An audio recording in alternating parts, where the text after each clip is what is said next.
ಮೂರನೇ ಪಾಠ ಮಾರ್ಕನ ಸುವಾರ್ತೆ. ಅದ್ಭುತವಾಗಿರ್ತಕ್ಕಂಥ ವಿಷಯಗಳು ನಿಮಗೋಸ್ಕರ ಕಾದಿದೆ. ಕ್ರಿಸ್ತನು ಯಾರು ಎಂಬುದನ್ನು ಆತನು ಮಾಡಿರುವ ಅದ್ಭುತ ಕಾರ್ಯಗಳಿಂದ ಕಲಿತುಕೊಳ್ಳುತ್ತೇವೆ. ಪ್ರಾರ್ಥನೆಯ ಮಹತ್ವವನ್ನು ತಿಳಿಸುವಂಥ ಪುಸ್ತಕ ಮಾರ್ಕನ ಸುವಾರ್ತೆಯ ವಿವಾದಗಳನ್ನು ಕಲೀಲಿಕ್ಕೆ ಹೋಗ್ತಿದ್ದೇವೆ. ಕಾರ್ಯಕ್ರಮವನ್ನು ವೀಕ್ಷಿಸಿ. ಈ ಮೂರನೇ ಪಾಠದಲ್ಲಿ ಬಹಳಷ್ಟು ರಹಸ್ಯಗಳು ನಿಮಗೋಸ್ಕರ ಕಾದಿದೆ.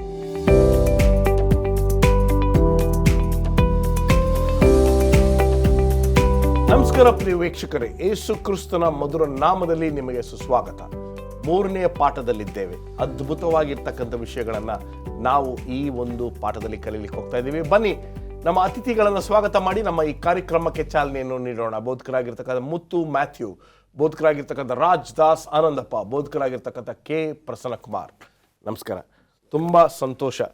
ವಿವಾದಗಳು, ಕಾಂಟ್ರವರ್ಸಿ, ಹೋರಾಟಗಳು ಅಂತ ಹೇಳಿದ್ರು ತಪ್ಪಾಗಲ್ಲ. ನಮ್ಮೆಲ್ಲರಿಗೂ ತುಂಬ ಚಿರಪರಿಚಿತವಾಗಿರ್ತಕ್ಕಂಥ ಒಂದು ಪದ ಈ ಮೂರನೇ ಪಾಠದ ಶಿರೋನಾಮೆ. ಸ್ಮರಣ ವಾಕ್ಯವನ್ನು ಓದಬೇಕು ಅಂತ ನಾನು ನಿಮ್ಮನ್ನು ಕೇಳ್ಕೊಳ್ತೀನಿ. ಮಾರ್ಕನ 2ನೇ ಅಧ್ಯಾಯ 27 ಮತ್ತು 28.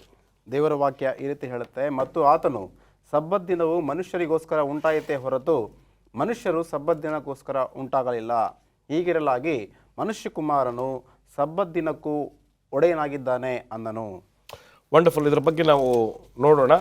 ಮಾಸ್ಟರ್, ದಯವಿಟ್ಟು ಪಾಠವನ್ನು ಭಾನುವಾರದ ಕಡೆಗೆ ನಾವು ನಮ್ಮ ಗಮನವನ್ನು ಹರಿಸಿ ಅದರ ಒಂದು ಕಿರು ಪರಿಚಯವನ್ನು ನೀವು ಕೊಡಬೇಕು ಅಂತ ಕೇಳ್ಕೊಳ್ತೀವಿ. ವಿವಾದಗಳು. ಮಾರ್ಕನು ಅನೇಕ ವಿವಾದಗಳನ್ನು ಕೂಡಿರ್ತಕ್ಕಂಥ ಸನ್ನಿವೇಶಗಳನ್ನು ತನ್ನ ಪುಸ್ತಕದಲ್ಲಿ ಬರೆದಿದ್ದಾನೆ. ನಾನು ಈಗಾಗಲೇ ಹೇಳಿದ್ದೇನೆ, ಮಾರ್ಕನ ಸುವಾರ್ತೆಯು 2 ಭಾಗವಾಗಿದೆ. ಮೊದಲನೇ ಭಾಗದಲ್ಲಿ ಯೇಸು ಕ್ರಿಸ್ತನು ಯಾರು ಎಂಬುದನ್ನು ಪರಿಚಯ ಮಾಡಿಕೊಳ್ಳುತ್ತಾರೆ. ಯೇಸು ಕ್ರಿಸ್ತನು ಯಾರು ಎಂಬುದನ್ನು ಆತನು ಮಾಡಿರುವ ಮಹತ್ ಕಾರ್ಯಗಳ ಮೂಲಕವಾಗಿ ಪರಿಚಯವಾಗ್ತದೆ. ಇಲ್ಲಿ ಅನೇಕ ಸಾಮ್ಯಗಳಿರ್ತವೆ, ಅನೇಕ ಅದ್ಭುತ ಕಾರ್ಯಗಳಿರ್ತವೆ. ಆದರೆ ಮಾರ್ಕನ ಸುವಾರ್ತೆಯಲ್ಲಿ ಮಾತ್ರ ಸ್ವಲ್ಪ ಸಾಮ್ಯಗಳು ದಾಖಲಿಸಲ್ಪಟ್ಟಿದೆ. ಆದರೆ ಈ ಸುವಾರ್ತೆ ಎಂಬತಕ್ಕಂಥದ್ದನ್ನು ನಾವು ಮಿಶ್ರಿತವಾದಂಥ ಕಥೆಗಳಿಂದ ಕೂಡಿದ್ದೇವೆ. ಕೆಲವು ಸಾರಿ ಇಲ್ಲಿಂದ ಅಲ್ಲಿ ಜಿಗಿತಕ್ಕಂಥದ್ದು, ಅಲ್ಲಿಂದ ಇಲ್ಲಿ ಜಿಗಿತಕ್ಕಂಥದ್ದು. ಅನೇಕ ವಿಷಯದಲ್ಲಿ ಬರುವಾಗ ಕೆಲವು ಮಹತ್ಕರವಾದಂಥ ವಿವಾದಗಳು ಹುಟ್ಟುಕೊಳ್ತವೆ. ಈಗ ಉದಾಹರಣೆಗೆ ಯೇಸು ಸ್ವಾಮಿಯು ಆ ದೆವ್ವಗಳನ್ನು ನಿಯಂತ್ರಿಸುವಾಗ ವಿವಾದಗಳು ಹುಟ್ಟುಕೊಂಡವು. ಸಬ್ಬತ್ತಿನ ದಿನದಲ್ಲಿ ಗುಣಪಡಿಸುವಾಗ ವಿವಾದಗಳು ಹುಟ್ಟುಕೊಂಡವು. ಸಮುದ್ರವನ್ನು ಆತನು ನಿಯಂತ್ರಿಸುವಾಗ ಆಶ್ಚರ್ಯಕರವಾದಂಥ ಸನ್ನಿವೇಶಗಳು ಹುಟ್ಟುಕೊಂಡವು. ಈ ರೀತಿಲಿ ವಿವಾದಗಳು ದೇವರ ಸುವಾರ್ತೆಯಲ್ಲಿ ಸಹಜವಾದದ್ದು. ನೀವು ಏನೇ ಒಳ್ಳೆ ಕಾರ್ಯವನ್ನು ಮಾಡಿ ವಿವಾದಗಳು ಇದ್ದೇ ಇರ್ತವೆ. ಯೇಸು ಕ್ರಿಸ್ತನು ಎಷ್ಟು ಒಳ್ಳೆ ಕಾರ್ಯಗಳನ್ನು ಮಾಡಿದನೋ ಅಷ್ಟೊಂದು ವಿವಾದಗಳನ್ನು ಆತನು ಎದುರಿಸಿದನು. ಫರಿಸಾಯರು, ಸದ್ದುಕಾಯರು, ಯಾಜಕರು, ಅಲ್ಲಿರ್ತಕ್ಕಂಥ ಪ್ರತಿಯೊಬ್ಬರು ಸಹ ಯೇಸು ಕ್ರಿಸ್ತನ ಪ್ರತಿಯೊಂದು ನಡೆಯನ್ನು ಪ್ರಶ್ನೆ ಮಾಡ್ತಾಯಿದ್ರು. ಇವನು ಯಾಕೆ ಮಾಡ್ತಾ ಇದ್ದಾನೆ, ಇವನು ದೇವರಂತ ಯಾರು ಹೇಳಿದ್ರು ಎಂಬುದಾದರೆ ಮಾರ್ಕನು ಈತನನ್ನು ಪರಿಚಯ ಮಾಡ್ತಕ್ಕಂಥದ್ದು ಈತನೇ ಮೆಸ್ಸಿಯನು ಎಂಬುದಾಗಿ. ಪೇತ್ರನು ಹೇಳುವುದಕ್ಕಿಂತ ಮುಂಚಿತವಾಗಿ ಮಾರ್ಕನು ತನ್ನನ್ನು ಗುರುತಿಸಿಕೊಂಡಿದ್ದಾನೆ, ಯೇಸು ಕ್ರಿಸ್ತನು ಒಬ್ಬ ಮೆಸ್ಸಿಯನು ಎಂಬುದಾಗಿ.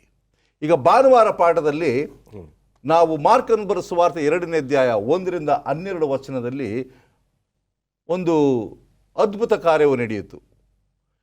ಒಬ್ಬ ವ್ಯಕ್ತಿಯನ್ನು ಯೇಸು ಸ್ವಾಮಿಯ ಇರುವ ಸ್ಥಳಕ್ಕೆ 4 ಜನ ಇಳಿಸ್ತಾರೆ. ಅವನು ಒಂದು ದೊಡ್ಡ ಕೂಟದಲ್ಲಿದ್ದಾನೆ, ಅಲ್ಲಿ ಬಹುಜನರಿದ್ದಾರೆ, ಅಲ್ಲಿ ಬಾಗಿಲು ನೋಡಲಿಕ್ಕೆ ಸ್ಥಳ ಇರಲಿಲ್ಲ. ಅವರನ್ನು ಮೇಲಿಂದ ಕರ್ಕೊಂಡು ಬರ್ತಾನೆ. ಪಾರ್ಶ್ವವಾಯು ರೋಗ, ಆತನು ನಡಿಲಿಕ್ಕಾಗೋದಿಲ್ಲ. 4 ಜನ ಒತ್ಕೊಂಡು ಬರ್ತಾರೆ. ಆ ಒತ್ಕೊಂಡು ಬಂದಂಥ ವ್ಯಕ್ತಿಯನ್ನು ನಾವು ನೋಡುವಾಗ ಯೇಸು ಕ್ರಿಸ್ತನು ಅವರ ನಂಬಿಕೆಯನ್ನು ನೋಡುತ್ತಾನೆ. ಒಂದು ಪ್ರಶ್ನೆ ಇಲ್ಲಿ ಕೇಳಲ್ಪಟ್ಟಿದೆ, how can faith be visible?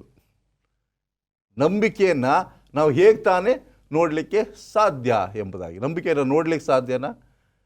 ಆದರೆ ನೋಡಲಿಕ್ಕೆ ಸಾಧ್ಯ ಹೇಗೆ? ಯಾವ ರೀತಿಯಲ್ಲಿ ಪ್ರೀತಿಯನ್ನು ಕ್ರಿಯೆಯಲ್ಲಿ ನೀವು ನೋಡ್ತೀರಾ, ನಂಬಿಕೆಯನ್ನು ಕ್ರಿಯೆಯಲ್ಲಿ ನೋಡ್ತೇವೆ. ಉದಾಹರಣೆಗೆ ಒಂದು ಸಣ್ಣ ಕಥೆಯನ್ನು ಹೇಳಲಿಕ್ಕೆ ಇಷ್ಟಪಡ್ತೇನೆ. ಒಬ್ಬ ಕುರುಡ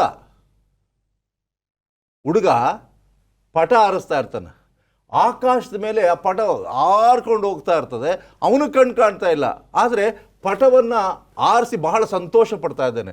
ದಾರಿಲಿ ಹೋಗ್ತಕ್ಕಂಥ ವ್ಯಕ್ತಿ ಕೇಳ್ತಾನೆ, ನೋಡಪ್ಪ ನಿನಗೆ ಕಣ್ಣು ಕಾಣ್ತಾ ಇಲ್ಲ, ಆದರೆ ಈ ನೀನು ಆರಿಸುವಂಥ ಪಟ ಎಷ್ಟು ದೂರ ಹೋಗಿದೆ ನಿನಗೆ ಗೊತ್ತಾ ಎಂಬುದಾಗಿ ಹೇಳುವಾಗ, ಹೌದು ಸಾರ್ ಭಾಳ ದೂರ ಹೋಗಿದೆ, ಹೇಗೆ ಗೊತ್ತಪ್ಪ ಎಂಬುದಾಗಿ ಹೇಳುವಾಗ, ನನ್ನ ಕೈಲಿ ದಾರ ಹಿಡ್ಕೊಂಡಿದ್ದೀನಿ ಸರ್, ಆ ದಾರದ ಮೂಲಕವಾಗಿ ನಾನು ಗುರುತಿಸ್ತೇನೆ ನನ್ನ ಪಟ ಎಷ್ಟು ದೂರ ಹೋಗಿದೆ ಎಂಬುದಾಗಿ. ಪ್ರಿಯರೇ, ನಂಬಿಕೆ ಎಂಬತಕ್ಕಂಥದ್ದು ಮಾತಿನಲ್ಲ, ಕ್ರಿಯೆಯಲ್ಲಿ. ಈ 4 ಜನರು ಆ ಯೇಸು ಸ್ವಾಮಿಯ ಮೇಲೆ ಇಟ್ಟಿರ್ತಕ್ಕಂಥ ನಂಬಿಕೆಯನ್ನು ಕಾರ್ಯರೂಪದಲ್ಲಿ ತೋರಿಸಿದರು ಎಂಬುದಾಗಿ ನೋಡ್ತೇವೆ. ಯಾಕೋಬನು ಹೇಳ್ತಕ್ಕಂಥದ್ದು ಕ್ರಿಯೆ ಇಲ್ಲದ ನಂಬಿಕೆ ಸತ್ತದ್ದಾಗಿದೆ ಎಂಬುದಾಗಿ.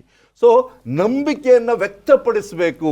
ಯೇಸು ಕ್ರಿಸ್ತನು ಈ ಸದ್ದುಕಾಯರು, ಪರಿಸಾಯರು, ಧಾರ್ಮಿಕ ನಾಯಕರುಗಳು ಎಲ್ಲರಿಗೂ ಒಂದು ವಿಷಯವನ್ನು ತಿಳಿಸ್ಲಿಕ್ಕೆ ಇಷ್ಟಪಟ್ಟನು. ನಮ್ಮ ಸತ್ಯವೇದಗಳನ್ನ ಮೀಕಾ ನಮ್ಮೆಲ್ಲರೂ ತಿಳಿದಿರ್ತಕ್ಕಂಥ ಒಂದು ವಚನ, 6ನೇ ಅಧ್ಯಾಯ 6ರಿಂದ 8 ವಚನಗಳನ್ನು ನಾವು ಗಮನಿಸುವಾಗ ಅಲ್ಲಿ ಹೇಳುವಂಥದ್ದಾಗಿದೆ, ನಾನು ಯೆಹೋವನ ಸನ್ನಿಧಿಯಲ್ಲಿ ಯಾವ ಕಾಣಿಕೆಯೊಡನೆ ಕಾಣಿಸಿಕೊಳ್ಳಲಿ, ಯಾವುದನ್ನು ಅರ್ಪಿಸಿ ಮಹೋನ್ನತನ ದೇವರ ಸಮ್ಮುಖದಲ್ಲಿ ಅಡ್ಡಿ ಬೀಳಲಿ, ಹೋಮದ ಪಶುಗಳನ್ನು 1 ವರ್ಷದ ಕರುಗಳನ್ನು ತೆಗೆದುಕೊಂಡು ಬಂದು ಆತನ ಮುಂದೆ ಕಾಣಿಸಿಕೊಳ್ಳಲು, 1000 ಟಗರುಗಳನ್ನು ಲಕ್ಷೋಪಲಕ್ಷ ತೈಲ ಪ್ರವಾಹಗಳನ್ನು ನೋಡಿ ಯೆಹೋವನು ಮೆಚ್ಚಾನು, ನನ್ನ ದ್ರೋಹದ ನಿಮಿತ್ತ ನನ್ನ ಚೊಚ್ಚಲ ಮಗನನ್ನು ಅರ್ಪಿಸಲು, ನನ್ನ ಆತ್ಮದ ಪಾಪಕ್ಕಾಗಿ ನನ್ನ ಗರ್ಭದ ಫಲವನ್ನು ಸಲ್ಲಿಸಲು, ಇದ್ಯಾವುದು ಬೇಕಾಗಿಲ್ಲ.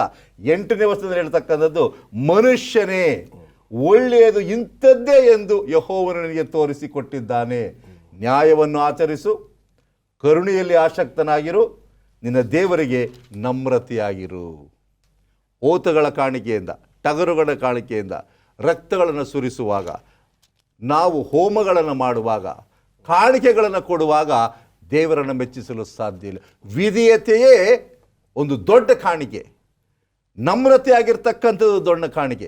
ಯೇಸು ಸ್ವಾಮಿ ಜೊತೆಯಲ್ಲಿ ದೀನವಾಗಿ ಬೆಳೀತಕ್ಕಂಥದ್ದೇ ಒಂದು ದೊಡ್ಡ ಕಾಣಿಕೆ ಎಂಬುದಾಗಿ. ಹಾಗಿರುವಲ್ಲಿ ಈ ಒಂದು ಎಲ್ಲ ಕಾರ್ಯಗಳ ನಿಮಿತ್ತವಾಗಿ ಯೇಸು ಸ್ವಾಮಿ ನಮಗೆ ತಿಳಿಸ್ಕೊಡ್ತಕ್ಕಂಥ ಮಹತ್ಕರವಾದಂಥ ಸತ್ಯ ಯಾವುದಂದರೆ, ನೀವು ಸ್ವಾಮಿಯನ್ನು ಮೆಚ್ಚಿಸಬೇಕಾದರೆ ಸ್ವಾಮಿ ಹೇಳಿದಾಗ ಮಾಡಬೇಕು ಹೊರತು ಕೇವಲ ನೋಡಿ ನೀವು ವಾದವನ್ನು ಹುಟ್ಟಿಸುವುದಲ್ಲ, ವಿವಾದವನ್ನು ಹುಟ್ಟಿಸುವುದಲ್ಲ. ಇವತ್ತು ಅನೇಕರು ಸತ್ಯವನ್ನು ತಿಳಿಯದೆ ವಿವಾದಕ್ಕೆ ಒಳಗಾಗುತ್ತಿದ್ದಾರೆ. ಸತ್ಯವನ್ನು ಅರಿತುಕೊಂಡ ಯಾರು ಸಹ ವಿವಾದದಲ್ಲಿ ಭಾಗಿಯಾಗುವುದಿಲ್ಲ. ನಂಬಿಕೆಯಲ್ಲಿ ಅವರು ತೊಡಗುವಂಥರ. ಎಲ್ಲಿ ನಂಬಿಕೆ ಕಡಿಮೆ ಆಗ್ತದೆ ಅಲ್ಲಿ ವಿವಾದಗಳು ಜಾಸ್ತಿ ಆಗ್ತವೆ. ಈ ಸತ್ಯವನ್ನು ನಾವು ತಿಳ್ಕೊಳ್ಬೇಕು.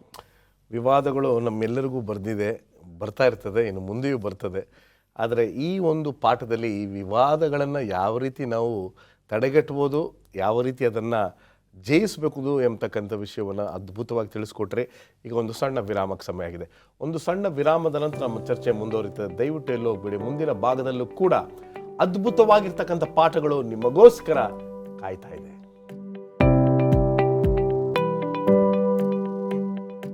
Welcome back. ಈ 3ನೇ ಪಾಠದಲ್ಲಿ ಅದ್ಭುತವಾಗಿರ್ತಕ್ಕಂಥ ವಿಷಯಗಳನ್ನು ಕಲಿತಾ ಇದ್ದೀವಿ. ಮೊದಲನೇ ಭಾಗದಲ್ಲಿ ವಿವಾದಗಳನ್ನು ಯಾವ ರೀತಿ ಗೆಲ್ಲುವುದು ಎಂಬತಕ್ಕಂಥ ಅಂಶವನ್ನು ನೋಡಿದ್ವಿ. ಇಲ್ಲಿ ಇನ್ನೊಂದು ಮುಖ್ಯವಾಗಿರ್ತಕ್ಕಂಥ ವಿಷಯವನ್ನು ಸೋಮವಾರದ ಪಾಠದಲ್ಲಿ ಕಲಿತಾ ಇದ್ದೇವೆ. ಬೋಧಕರಾಗಿರ್ತಕ್ಕಂಥ ರಾಜದಾಸ್, ಓವರ್ ಟು ಯು. ವಿವಾದ ಇದು ಮತ್ತೊಂದು ವಿವಾದದ ಮುಂದುವರಿಕೆಯನ್ನು ಕಾಣ್ತೇವೆ. ಸಹಜವಾಗಿ ಯೇಸುಸ್ವಾಮಿನ ಹಿಂಬಾಲಿಸೋರು ಯಾರು? ಸಜ್ಜನರು, ನೀತಿವಂತರ ಹಿಂಬಾಲಿಸ್ತಾರೆ ಎಂಬುದಾಗಿ ಜನಗಳಿಗೆ ಪರಿಕಲ್ಪನೆ ಆಗಿತ್ತು. ಆದರೆ ಯೇಸುಸ್ವಾಮಿ ಆತನ ಸೇವೆಯಲ್ಲಿ ಯಾರನ್ನ ಆಹ್ವಾನಿಸಿದ ನೋಡೋಣ. ಮಾರ್ಕ 2ನೇ ಅಧ್ಯಾಯ 13ನೇ ವಚನ ಓದುವಾಗ, ಆತನು ಹೊರಟು ತಿರುಗಿ ಸಮುದ್ರದ ಬಳಿಗೆ ಹೋದನು. ಜನರ ಗುಂಪೆಲ್ಲ ಆತನ ಬಳಿಗೆ ಬಂದಾಗ ಆತನವರಿಗೆ ಉಪದೇಶ ಮಾಡಿದನು. ಆತನು ಅಲ್ಲಿಂದ ಹೋಗುತ್ತಿರುವಾಗ ಸುಂಕಕ್ಕೆ ಕೂತಿದ್ದ ಆಲ್ಫಾಯನ ಮಗನಾದ ಲೇವಿಯನ್ನು ನೋಡಿ, ನನ್ನನ್ನು ಹಿಂಬಾಲಿಸು ಎಂದವನನ್ನು ಕರೆದಲು. ಅವನು ಎದ್ದು ಅವನ ಹಿಂದೆ ಹೋದನು. ಅನಂತರ ಆತನು ಅವನ ಮನೆಯೊಳಕ್ಕೆ ಹೋಗಿ ಊಟಕ್ಕೆ ಕೂತಿರುವಲ್ಲಿ ಬಹುಮಂದಿ ಸುಂಕದವರು, ಪಾಪಿಗಳು ಯೇಸುವಿನ ಮತ್ತು ಆತನ ಶಿಷ್ಯರ ಪಂಕ್ತಿಯಲ್ಲೇ ಕೂತುಕೊಂಡರು. ಯೇಸುಸ್ವಾಮಿ ಆಲ್ಫಾಯನ ಮಗನಾದ ಲೇವಿಯರನ್ನು ಹಿಂಬಾಲಿಸಿ ಅಂತ ಕರೆದಾಗ ಒಂದು ದೊಡ್ಡ ವಿವಾದ ಆಯಿತು. ಅಲ್ಲಿ ಜನಗಳಿಗೆ ಆಶ್ಚರ್ಯ ಆಯಿತು. ಇವ್ರು ಏನಪ್ಪ, ಇವ್ರು ನೋಡಿದ್ರೆ ಮೆಸ್ಸಿಯ ಅಂತ ಹೇಳ್ತಾರೆ, ಈತನು ದೇವಕುಮಾರ ಅಂತ ಹೇಳ್ಕೊಳ್ತಾನೆ. ಆದರೆ ಯಾರ ಸಂಗಡ ಸವಾಸ ಬೆಳೆಸ್ತಾನೆ? ಪಾಪಿಗಳ ಸಂಗಡ. ಸುಂಕದವರು ಅಂತ ಹೇಳಿದ್ರೆ ಇಸ್ರೇಲರ ಕಾಲದಲ್ಲಿ ಭಾಳ ಹೇಯವಾದಂಥ ವ್ಯಕ್ತಿಗಳವರು. ಯಾಕಂತ ಹೇಳಿದ್ರೆ ಅವರು ಅಧಿಕೃತ ಪ್ರಮಾಣಕ್ಕಿಂತ ಅಧಿಕವಾಗಿ ಅವರು ಸುಲಿಗೆ ಮಾಡ್ತಾಯಿದ್ರು. ಅದಕ್ಕೆ ಅವ್ರನ್ನ ಭಾಳ ದೂಷಿಸ್ತಾ ಜನ, ಅವರು ಒಡನಾಟ ಮಾಡೋದಕ್ಕೂ ಇಷ್ಟ ಇರಲಿಲ್ಲ. ಆಗಿನ ಕಾಲದಿಂದ ಈಗಿನ ಕಾಲದವರೆಗೂ ಅವ್ರು ಹಂಗೆ ಇದ್ದಾರೆ. ಹಾಗೆ ಇದ್ದಾರೆ. ಅದರಿಂದ ಅಂತ್ಯವ್ರ ಸಂಘ ಒಡನಾಟ ಮಾಡೋದು ಹೇಗೆ? ಅಂತ್ಯವರು ಇವನು ಶಿಷ್ಯರಾದರೆ ಇವನು ಅದು ಶೋಮ್ಯ ಫ್ರೆಂಡ್ ಎಲ್ಟೆಲ್ ಹೂ ಯಾರು ಅಂತ ಹೇಳ್ತಾರೆ. ನಿನ್ನ ಸ್ನೇಹಿತನ ತೋರಿಸು, ನೀನು ಯಾರು ಅಂತ ಹೇಳ್ತೀನಿ. ಲೇವಿಯ ಈತನ ಶಿಷ್ಯ ಅಂತ ಹೇಳಿದ್ರೆ ಈತನು ಹಾಗೆ ಇರಬೇಕು ಅಂತ ತಿಳ್ಕೊಂಡ್ರು ಜನ. ಆದರೆ ಸ್ವಾಮಿ ಹೇಳ್ತಾನೆ ಭಾಳ ಸ್ಪಷ್ಟವಾಗಿ, ನಾನು ಈ ಲೋಕಕ್ಕೆ ಬಂದದ್ದು ಪಾಪಿಗಳನ್ನು ಹುಡುಕಿ ರಕ್ಷಿಸಲಿಕ್ಕೋಸ್ಕರ. ವೈದ್ಯ ಯಾರಿಗೆ ಬೇಕು? ಅಸ್ವಸ್ಥರಾದವ್ರಿಗೆ ವೈದ್ಯನ ಬೇಕಾಗಿದೆ, ಸ್ವಸ್ಥರಾದವ್ರಿಗೆ ಬೇಕಾಗಿಲ್ಲ.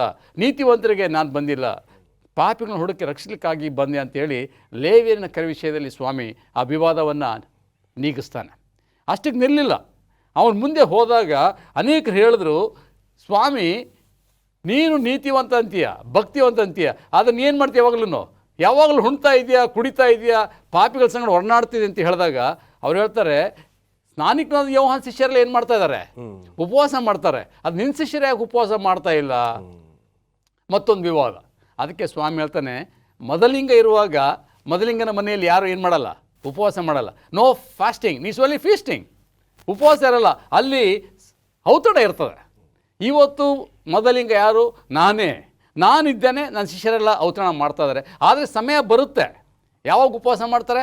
ಮೊದಲಿಂಗ ಇವರಿಂದ ತೆಗೆಯಲ್ಪಟ್ಟ ಮೇಲೆ ನಂತರ ಇವರು ಉಪವಾಸ ಮಾಡ್ತಾರೆ ಅಂಥೇಳಿ. ಸೊ ಉಪವಾಸ ಮಾಡುವುದು ಒಂದು ಪ್ರಶ್ನೆ ಆಗಿತ್ತು. ಇಲ್ಲಿ ಶಿಷ್ಯರು ಯಾರು ಉಪವಾಸ ಮಾಡ್ತಿರ್ಲಿಲ್ಲ ಅವಾಗ. ಆದರೆ ಈಗ ಮೊದಲಿಂಗ ನಮ್ಮಲ್ಲಿಲ್ಲ. ಆದರೆ ಈಗ ನಾವೇನು ಮಾಡಬೇಕಾಗಿದೆ? ಉಪವಾಸವಿದ್ದು ಪ್ರಾರ್ಥನೆ ಮಾಡಬೇಕಾಗಿದೆ.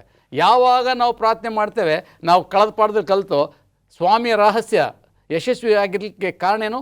ಪ್ರಾರ್ಥನೆ. ಆದರೆ ಯಾವಾಗ ಉಪವಾಸ ಪ್ರಾರ್ಥನೆ ಮಾಡ್ತೀವಿ ಆಗ ಹೆಚ್ಚು ಬಲವಂತೇವೆ. ಯಾವಾಗ ನಾವು ಸೈತಾನ ಓಡಿಸ್ಬೇಕು, ದೆವ್ವಗಳು ಬಿಡಿಸ್ಬೇಕಂದ್ರೆ ಸಹಜವಾಗಿ ಪ್ರಾರ್ಥನೆಯಿಂದ ಮಾತ್ರ ಸಾಲಲ್ಲ, ಉಪವಾಸ ಪ್ರಾರ್ಥನೆಯಿದ್ದಾಗ ಮಾತ್ರ ಸಾಧ್ಯತೆ ಆಗುತ್ತೆ. ಈ ಒಂದು ಅಂಶವನ್ನು ಸ್ವಾಮಿ ಪರಿಹಾರ ಮಾಡ್ತಾನೆ. ಹೇಗೆ ಅಂತ ಹೇಳಿದ್ರೆ ಒಂದೆರಡು ದೃಷ್ಟಾಂತ ಕೊಡ್ತಾನೆ. ಆ ದೃಷ್ಟಾಂತ ಅಂತ ಹೇಳಿದ್ರೆ 21ನೇ ವಚನ, 2ನೇ ಅಧ್ಯಾಯ 21ನೇ ವಚನ, ಯಾರು ಹೊಸ ಬಟ್ಟೆಯ ತುಂಡನ್ನು ಹಳೆಯ ವಸ್ತ್ರಕ್ಕೆ ತ್ಯಾಪೆ ಹಚ್ಚುವುದಿಲ್ಲ, ಹಚ್ಚಿದರೆ ಆ ಹೊಸ ತ್ಯಾಪೆಯು ಹಳೆಯ ವಸ್ತ್ರವನ್ನು ಇಂಜುವುದರಿಂದ ಹರಕು ಹೆಚ್ಚಾಗುವುದು. ಮತ್ತು ಹಳೆಯ ಬುದ್ದಲಿಯಲ್ಲಿ ಹೊಸ ದ್ರಾಕ್ಷರಸವನ್ನು ಯಾರೂ ಹಾಕಿಡುವುದಿಲ್ಲ, ಇಟ್ಟರೆ ದ್ರಾಕ್ಷಸವು ಬುದ್ದಲಿಗಳನ್ನು ಒಡೆದು ದ್ರಾಕ್ಷಸವು ಬುದ್ದಲಿಗಳು ಎರಡೂ ಕೆಟ್ಟು ಹೋಗುವು. ಆದರೆ ಹೊಸ ದ್ರಾಕ್ಷಸವನ್ನು ಹೊಸ ಬುದ್ದಲಿಗಳಲ್ಲೇ ಹಾಕಿಡತಕ್ಕದ್ದು ಎಂದು ಹೇಳಿದನು. ಇವತ್ತು ಹಳೆ ದ್ರಾಕ್ಷೆಯ ಬುದ್ದಲಿಯಲ್ಲಿ ಹೊಸ ರಸ ಹಾಕಿದ್ರೆ ಆಗದಂತೆ ಹಳೆ ಬುದ್ದಲಿ ಹೊಡೆದೋಗುತ್ತಂತೆ. ಇವತ್ತು ಅದೇ ರೀತಿ ಇವತ್ತು ನಾವು ಹಳೇಬರಾಗಿ ಪವಿತ್ರಾತ್ಮನನ್ನು ತುಂಬಿಕೊಂಡ್ರೆ ಅದು ಹೊಂದಲಿಕ್ಕೆ ಸಾಧ್ಯತೆ ಇಲ್ಲ. ಪವಿತ್ರಾತ್ಮ ನಮ್ಮಲ್ಲಿ ಬರಬೇಕಾದ್ರೆ ನಾವು ಹೊಸಬರಾಗಿರಬೇಕು, ನೂತನ ವ್ಯಕ್ತಿಗಳಾಗಿರ್ಬೇಕು, ಒಳಗೆ ಮತ್ತು ಹೊರಗೆ. ಆವಾಗ ಮಾತ್ರ ನಾವು ಆತನ ಮಕ್ಕಳಾಗ್ಲಿಕ್ಕೆ ಸಾಧ್ಯ. ಆಗ ಜನಗಳು ನಮ್ಮನ್ನು ಕ್ರಿಸ್ತನ ಪ್ರತಿಬಿಂಬಿಸೋದನ್ನು ಕಾಣ್ತಾರೆ, ಆಗ ದೇವರಿಗೆ ಮಹಿಮೆ ಆಗುತ್ತೆ. ವಂಡರ್ಫುಲ್. ನಾವು ಮುಂದೆ ಹೋಗೋಣ. ಮುಂದಿನ ದಿನದ ಪಾಠದಲ್ಲಿ ಸಬ್ಬತ್ತಿನ ಒಡೆಯನ ಬಗ್ಗೆ ನಾವು ಕಲೀಲಿಕ್ಕೆ ಹೋಗ್ತಾ ಇದ್ದೀವಿ. ಹೇಳಿ ಪಾಸ್ಟರ್ ಮುತ್ತು. ಈ ಸನ್ನಿವೇಶದಲ್ಲಿ ನಾವು ನೋಡುವಾಗ ಮಾರ್ಕನ ಸುವಾರ್ತೆ 2ನೇ ಅಧ್ಯಾಯ 23-24 ವಚನಗಳಲ್ಲಿ ನಾವು ಕಾಣ್ತೇವೆ. ಸತ್ಯವಾಕ್ಯ ಈ ರೀತಿ ಹೇಳುತ್ತೆ, ಯೇಸು ಸಬ್ಬತ್ತಿನ ದಿನದಲ್ಲಿ ಪೈರಿನ ಹೊಲಗಳನ್ನು ಹಾದು ಹೋಗುತ್ತಿರುವಾಗ ಆತನ ಶಿಷ್ಯರು ನಡೆಯುತ್ತಾ ತೆನೆಗಳನ್ನು ಮುರಿಕೊಂಡಿರುವುದನ್ನು ಫರಿಸಾಯರು ಆತನನ್ನು ನೋಡಿ, ಇವರು ಸಬ್ಬತ್ತಿನ ದಿನದಲ್ಲಿ ಮಾಡಬಾರದ ಕೆಲಸವನ್ನು ಯಾಕೆ ಮಾಡುತ್ತಾರೆ ಎಂದು ಕೇಳಿದರು. ಈ ಫರಿಸಾಯರು, ಶಾಸ್ತ್ರಿಗಳು ಇವರೆಲ್ಲರೂ ಕೂಡ ಯೇಸು ಸ್ವಾಮಿಯನ್ನ ವಿವಾದಕ್ಕೊಳಪಡಿಸುವುದೇ ಅವರ ಮುಖ್ಯ ಉದ್ದೇಶವಾಗಿತ್ತು. ಅವರ ಅಜೆಂಡನೇ ಅದು. ಹೌದು. ಅಂತಹ ಒಂದು ವಾತಾವರಣದಲ್ಲಿರುವಾಗ ತೆನೆಗಳನ್ನು ತಿನ್ನುವುದನ್ನು ಸಬ್ಬತ್ತಿನ ದಿನದಲ್ಲಿ ಯಾರು ಶಿಷ್ಯರು ಮಾಡ್ತಾರೆ. ಇದನ್ನು ಕಂಡಂತಹ ಶಾಸ್ತ್ರಿಗಳು, ಫರಿಸಾಯರು ಬಂದು ಯೇಸು ಸ್ವಾಮಿಯರ ಹತ್ರ ಕೇಳ್ತಾರೆ. ಇಲ್ಲಿ ಸತ್ಯವಾಕ್ಯ ನಮ್ಗೆ ಹೇಳುತ್ತೆ, ಸಬ್ಬತ್ತಿನ ಪಾಠದಲ್ಲಿ ನಾವು ನೋಡೋದಾದ್ರೆ, ಈ ಯಹೂದ್ಯರಿಗೆ 39 ವಿಧ ವಿಧವಾದಂತಹ ಕೆಲಸ ಕಾರ್ಯಗಳನ್ನು ಮಾಡಬಾರ್ದು ಯಾವತ್ತು ಸಬ್ಬತ್ತಿನ ದಿನದಲ್ಲಿ. ಇದಕ್ಕೆ ಒಂದು ಫಾರ್ ಎಕ್ಸಾಂಪಲ್ 100 ಹೆಜ್ಜೆ ಹಾಕ್ಬೇಕು ಅಷ್ಟೇ, ಅದಕ್ಕಿಂತ ಹೆಚ್ಚಿಗೆ ಹಾಕೋದಾದ್ರೆ ಪಾಪವನ್ನು ಮಾಡಿದಂಥವ್ರು ಹಾಕ್ತೀರಿ. ಅಷ್ಟೇ ಅಲ್ಲ, ಅತಿ ಭಾರವಾಗಿರುವಂತಹ ವಸ್ತ್ರಗಳನ್ನು ಕೂಡ ನೀವು ಹಾಕಬಾರ್ದು, ಹೊರೆಯನ್ನು ಹೊರುವಂಥವ್ರು ಆಗ್ತಾರೆ ಎಂಬಂತಹ ಅನೇಕ ಇಲ್ಲಸಲ್ಲದ ಆಜ್ಞೆಗಳನ್ನು ಅವರೇ ಮಾಡ್ಕೊಂಡಿದ್ರು. ಅಂತಹ ಪರಿಸ್ಥಿತಿಯಲ್ಲಿ ಇವು ತೆನೆಗಳನ್ನು ತಿನ್ನುವುದು ಕೂಡ ಪಾಪ, ಅಪರಾಧ ಎಂಬುದಾಗಿ ಅವರ ಮನೋಭಾವ. ಸೊ ಈ ಸಂದರ್ಭದಲ್ಲಿ ಫರಿಸಾಯರು ಬಂದು ಯೇಸು ಸ್ವಾಮಿಯನ್ನು ಪ್ರಶ್ನಿಸ್ತಾರೆ, ನಿನ್ನ ಶಿಷ್ಯರು ಅವ್ರಿಗೆ ಹೇಳು, ಅವರು ಸಬ್ಬತ್ತಿನ ದಿನದಲ್ಲಿ ಮಾಡಬಾರದನ್ನು ಮಾಡ್ತಾ ಇದ್ದಾರೆ ಎಂಬುದಾಗಿ ಹೇಳುವಾಗ ಯೇಸು ಸ್ವಾಮಿ ಅವರು ಒಂದು ದೃಷ್ಟಾಂತವನ್ನು ಹೇಳ್ತಾರೆ. ಹಳೆಯ ಒಡಂಬಡಿಕೆಯಲ್ಲಿ ನಡೆದಂತಹ ಒಂದು ಸನ್ನಿವೇಶವನ್ನು ಅಲ್ಲಿ ಪ್ರಸ್ತಾವನೆ ಮಾಡೋದನ್ನು ನಾವು ಕಾಣ್ತಿದ್ದೇವೆ. ಏನು ಎಂಬುದಾಗಿ ನಾವು ಗಮನಿಸೋದಾದರೆ ಸತ್ಯವಾಕ್ಯ ಈ ರೀತಿ ಹೇಳುತ್ತೆ, 25ನೇ ವಾಕ್ಯ, ಆತನು ಅವರಿಗೆ, ದಾವೀದನು ತಾನು ತನ್ನ ಸಂಗಡ ಇದ್ದವರು ಕೊರತೆಯುಳ್ಳವರಾಗಿ ಹಸಿದಾಗ ಏನು ಮಾಡಿದನೆಂಬುದನ್ನು ನೀವು ಎಂದಾದರೂ ಓದಲಿಲ್ಲವೋ? ಅವನು ಮಹಾಯಾಜಕನಾದ ಅಬ್ಯಾತರನ ಕಾಲದಲ್ಲಿ ದೇವರ ಮಂದಿರದೊಳಕ್ಕೆ ಹೋಗಿ ಯಾಜಕರು ಹೊರತು ಮತ್ತಾರು ತಿನ್ನಬಾರದ ನೈವೇದ್ಯದ ರೊಟ್ಟಿಗಳನ್ನು ತಾನೂ ತಿಂದು ತನ್ನ ಸಂಗಡ ಇದ್ದವರಿಗೂ ಕೊಟ್ಟನಲ್ಲ ಎಂದು ಹೇಳಿದನು. ಹಳೆಯ ಒಡಂಬಡಿಕೆಯಲ್ಲಿ ನಡೆದಂತಹ ಒಂದು ಸನ್ನಿವೇಶವನ್ನು ಹೇಳ್ತಿದ್ದಾನೆ. ಅಬ್ಯಾತಾರನ ಕಾಲದಲ್ಲಿ, ದಾವೀದನ ಕಾಲದಲ್ಲಿ ಯಾಜಕರು ಮಾತ್ರ ತಿನ್ನಬೇಕಾದಂತಹ ರೊಟ್ಟಿಯನ್ನು ದಾವೀದನ ತಿನ್ನಲಿಲ್ಲವೇ? ಆತನ ಸಂಗಡಿಗರಿಗೆ ಆತನು ಕೊಡಲಿಲ್ಲವೇ? ನೀವು ಇದನ್ನು ಓದಲಿಲ್ಲವೇ ಎಂಬುದಾಗಿ ಅವರನ್ನೇ ತಿರುಗಿ ಪ್ರಶ್ನಿಸೋದನ್ನು ನಾವು ಕಾಣ್ತಿದ್ದೇವೆ. ಅಂದರೆ ಯೇಸು ಸ್ವಾಮಿಯವರಿಗೆ ಯಾವುದೇ ವಿಧವಾದಂತಹ ವಿವಾದ ಎದುರಾದರೂ ಕೂಡ ಪ್ರಶ್ನೆಗಳ ಮುಖಾಂತರವೇ ಆತನ ಏನು ಮಾಡ್ತಾನಪ್ಪ ಅಂತಂದ್ರೆ ಉತ್ತರಿಸ್ತಾ ಬರೋದನ್ನು ನಾವು ಕಾಣ್ತಿದ್ದೇವೆ. ಅಷ್ಟೇ ಅಲ್ಲ, 3ನೇ ಅಧ್ಯಾಯ 1ರಿಂದ 6 ವಾಕ್ಯಗಳನ್ನು ನಾವು ನೋಡ್ತೇವೆ. ಇನ್ನೊಂದು ಸಮಯದಲ್ಲಿ ಯೇಸು ಸಭಾಮಂದಿರಕ್ಕೆ ಹೋದಾಗ ಅಲ್ಲಿ ಕೈ ಬತ್ತಿ ಹೋದವನೊಬ್ಬನಿದ್ದನು. ಅವರು ಆತನ ಮೇಲೆ ತಪ್ಪು ಹೊರಿಸಬೇಕೆಂದು ಈ ಸಬ್ಬತ್ತಿನ ದಿನದಲ್ಲಿ ಈತನನ್ನು ವಾಸ ಮಾಡಬೇಕಾ ಮಾಡಬಾರ್ದಾ ಎಂಬುದಾಗಿ ಯೇಸು ಸ್ವಾಮಿಯನ್ನು ಪ್ರಶ್ನಿಸ್ತಾ ಇದ್ದಾರೆ. ಸಬ್ಬತ್ ದಿನದಲ್ಲಿ ಯಾವುದನ್ನು ಮಾಡುವುದು ನ್ಯಾಯ? ಮೇಲನ್ನು ಮಾಡುವುದೋ ಕೇಡನ್ನು ಮಾಡುವುದೋ? ಪ್ರಾಣವನ್ನು ಉಳಿಸುವುದೋ ತೆಗೆಯುವುದೋ ಎಂದು ಹೇಳಲು ಅವರು ಸುಮ್ಮನಿದ್ದರು. ಆಗ ಆತನು ಅವರ ಮನಸ್ಸು ಕಲ್ಲಾಗಿರುವುದನ್ನು ಕಂಡು ಬಹಳ ದುಃಖಪಟ್ಟು ಕೋಪದಿಂದ ಸುತ್ತಲೂ ಅವರನ್ನು ನೋಡಿ ಆ ಮನುಷ್ಯನಿಗೆ ನಿನ್ನ ಕೈ ಚಾಚು ಎಂದು ಹೇಳಿದನು. ಅವನು ಕೈ ಚಾಚಿದನು. ಆತನ ಕೈ ಏನಾಗುತ್ತಪ್ಪ ಅಂತಂದರೆ ವಾಸಿಯಾಗುತ್ತೆ. ಹೇಗಾದರೂ ಮಾಡಿ ಯೇಸು ಸ್ವಾಮಿಯನ್ನು ಹಿಡಿದು ಕೊಲ್ಲಬೇಕು ಎಂಬುದಾಗಿ ಫರಿಸಾಯರು, ಶಾಸ್ತ್ರಿಗಳು ಆತನ ಮೇಲೆ ಕೋಪವನ್ನು ಮಾಡ್ಕೊಳ್ಳೋದನ್ನು ನಾವು ಕಾಣ್ತಿದ್ದೇವೆ. ಸೊ ಯೇಸು ಸ್ವಾಮಿಯವರು ಸಬ್ಬತ್ ದಿನದಲ್ಲಿ ಒಳ್ಳೆಯದನ್ನು ಮಾಡಬೇಕು, ನ್ಯಾಯವನ್ನು ಮಾಡಬೇಕು ಎಂಬುದನ್ನು ಇಲ್ಲಿ ಬೋಧಿಸೋದನ್ನು ನಾವು ಕಾಣ್ತಿದ್ದೇವೆ. ಯೇಸು ಸ್ವಾಮಿಗೆ ಈ ರೀತಿಯಾಗಿರ್ತಕ್ಕಂಥ ಒಂದು ವರ್ತನೆಯನ್ನು ಮನುಷ್ಯರು ಆಗಿನ ಕಾಲದಲ್ಲಿ ಮಾಡಿದ್ದಾರೆ ಅಂತ ಹೇಳಿದ್ರೆ, ಎಲ್ಲೋ ಒಂದು ಕಡೆ ಈ ಬೋಧಕರುಗಳು ಕೂಡ I think they also should just give up ಅಲ್ವೇ? ಅವ್ರನ್ನೂ ಕೂಡ ಓಕೆ ಇದನ್ನ ಯಾಕೆ ಮಾಡ್ತೀರಾ, ಅದನ್ನ ಯಾಕೆ ಮಾಡ್ತೀರಾ ಅಂತ ಕೇಳ್ತಕ್ಕಂಥ ವ್ಯಕ್ತಿಗಳು ಎಲ್ಲ ಸಭೆಗಳಲ್ಲಿ ಇದ್ದಾರೆ. ಎಷ್ಟೋ ಸಭೆಗಳಲ್ಲಿ ಬೋಧಕರುಗಳು ನಿರಾಶೆಗೆ ಒಳಗಾಗ್ತಾರೆ. ಆದರೆ ಯೇಸು ಸ್ವಾಮಿಗೆ ಈ ವರ್ತನೆಯನ್ನು ಅವರು ಕೊಟ್ಟರೆ ನಾವು ಅದನ್ನು ಸಹಿಸ್ಕೋಬೇಕು. ಏನಂತೀರ? ಈಗ ಒಂದು ಸಣ್ಣ ವಿರಾಮವನ್ನು ತೆಗೆದುಕೊಳ್ಳೋಣ. ಒಂದು ಸಣ್ಣ ವಿರಾಮದ ನಂತರ ನಮ್ಮ ಚರ್ಚೆ ಮುಂದುವರಿಯುತ್ತದೆ.